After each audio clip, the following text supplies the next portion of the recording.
Greetings, I am Dayton Tennyson, MBA candidate from West Palm Beach, Florida.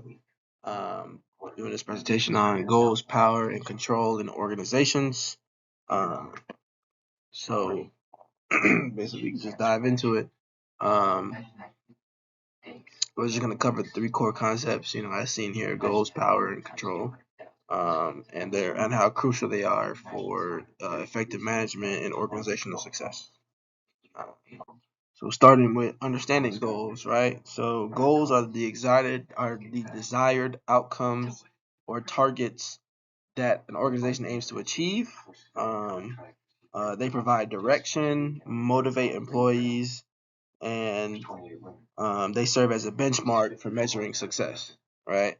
Without clear goals, organizations can lack focus and coherence.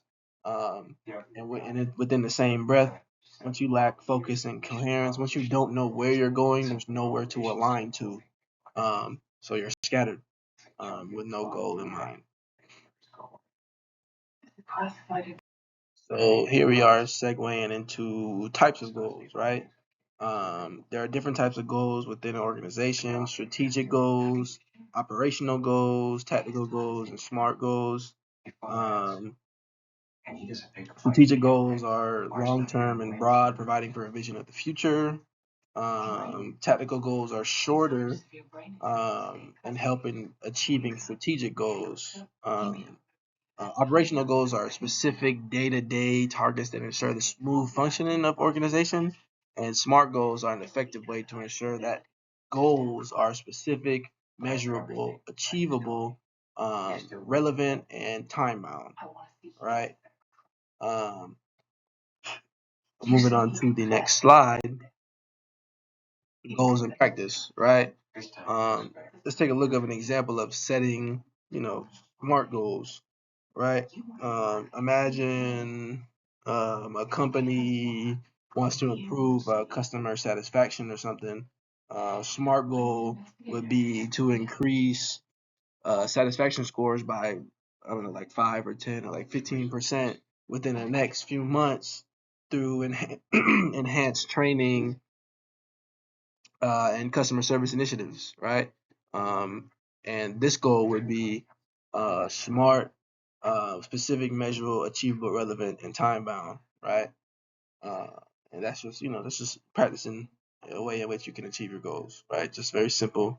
Write it out, figure out what's smart, about it, and go from there. Moving on to the next slide, power and organizations, right?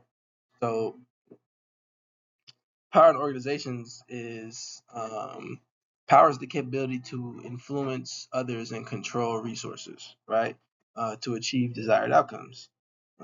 Understanding power dynamics is essential for managing relationships, resolving conflicts, and leading teams effectively. Influence and motivation. You'll see power dynamics help leaders inspire and motivate team members to achieve organizational goals. Conflict resolution. Understanding power dynamics enables effective conflict resolution. Decision making. Power dynamics facilitate decisive leadership, ensure direction, and efficient decision making within the team. And moving on to the next slide, you'll see the basis of power, right? There are several bases of power in an organization. Legitimate power comes from a formal position or role. Reward power is based on the ability to distribute rewards, right? Coercive power is the capacity to penalize or punish others. Expert power arises from specialized knowledge or skills. Referent power is based on personal characteristics and the respect or admiration for one's commands, right? And then the basis of power. Moving on to the power dynamics, right? So you'll see here, just some examples. Like let's consider, just some examples of legitimate power. A manager assigns tasks and responsibilities to team members based on their former position within the organization. Coercive power, supervisor enforces rules and policies by issuing warnings and penalties for non-compliance. Charismatic CEO, inspires loyalty and admiration, right? Leading employees to follow their vision and direction, right? And you'll see here, like expert power is often seen in technical roles, while reverent power is commonly seen in characteristic leaders, right? So power dynamics is just, it differs from organization and differs from each leader, right? Because you can take bits and pieces of each, kind of dynamic and use it within your own kind of leadership, whether it be legitimate or coercive, where you're making sure people are following the rules by, telling them that if you don't do this, this will happen to you. Reward, where it's like, well, if you do this, I'll make sure that you get this bonus at the end of the year, right? Um, or referent, just like being, a good person, being somebody that's likable, right?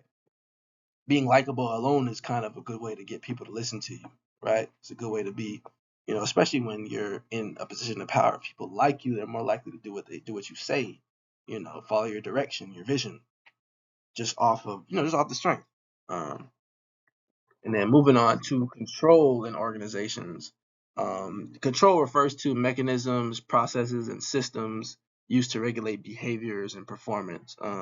Effective control makes sure that organizational activities are consistent with planned objectives. Planned objectives, and helps in maintaining efficiency and effectiveness. Right. As you can see here, in alignment with goals, performance measurement, risk management, resource efficiency, and as you see, this a never-ending circle, right? It's just the different ways people can control. On to establishing the control process, right? This process involves 3 key steps. 1, establishing standards; 2, measuring the performance; and 3, correcting deviations. First is setting the benchmarks or expectations for performance. 2, monitoring and evaluating actual performance against these standards. And then 3, implementing corrective actions to address any discrepancies, right? So you can't do 3 without 2. You can't do 2 without 1, right? These are all you need. They come one before the other, and you need each one of them for you to make a proper control process. Sorry about that. So control systems in action, right? Let's look at an example of it in organization, right? So performance management system, right? PMS. You'll see that a PMS system might involve setting performance standards, regularly measuring employee performance, providing feedback to correct any of the deviations or discrepancies in whatever they're doing. And then this ensures continuous improvement and alignment with organizational goals, right? Simple as that. And then moving on to integration of goals, power, and control, right? Goals, power, and control are interconnected in organizations, right? The 3 of them don't exist without each other. One doesn't exist without the other 2, right? Without goals, without any power, you have no control. Without any goals, you have no control of where you're going. Without any control, you don't know where your goals are. You definitely don't have any power, right? For instance, a leader might use their power to set strategic goals and implement control systems to ensure that the goals are getting achieved properly. In a successful organization, they'll leverage these concepts to drive performance and achieve objectives at the highest level they can achieve, right? And just to sum up the end of the presentation, you'll see that goals provide direction and motivation. Power enables influence and leadership, and control ensures alignment with set objectives. And together, these concepts, they're vital for the success and the effective organizational management within said organization. Thank you.